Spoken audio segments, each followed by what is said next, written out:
Hello friends, இது உங்கள் empty பாட்டில். தமிழ் சினிமாவோட நம்பர் 1 இயக்குனர் அப்படின்னு கூலி படத்திற்கு முன் பேர் எடுத்தவர் லோகேஷ் கனகராஜ் அவர்கள். அந்த படத்துக்கு ஒரு மிகப்பெரிய எதிர்பார்ப்பு இருந்தது. ஆனால் அந்த படம் அவருக்கு சரியா போகல.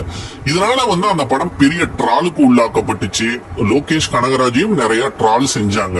அதுக்கப்புறம் லோகேஷ் என்ன படம் பண்ணுவாரு அப்படிங்கிற ஒரு எதிர்பார்ப்பு ரசிகர்கள் மத்தியில இருக்கு.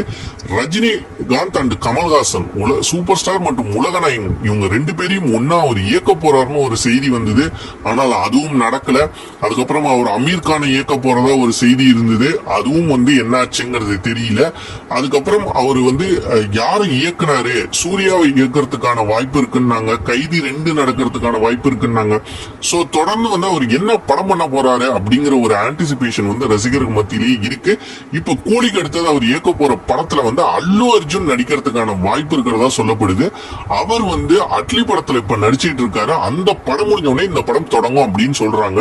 இந்த காம்பினேஷன் எப்படி இருக்கும்னு நினைக்கிறீங்கிறத நீங்க மறக்காம கமெண்ட் செக்ஷன்ல கமெண்ட் பண்ணுங்க. இந்த வீடியோ லைக் பண்ணுங்க, ஷேர் பண்ணுங்க, கமெண்ட் பண்ணுங்க. நம்ம சேனலை சப்ஸ்கிரைப் பண்ணுங்க. நன்றி.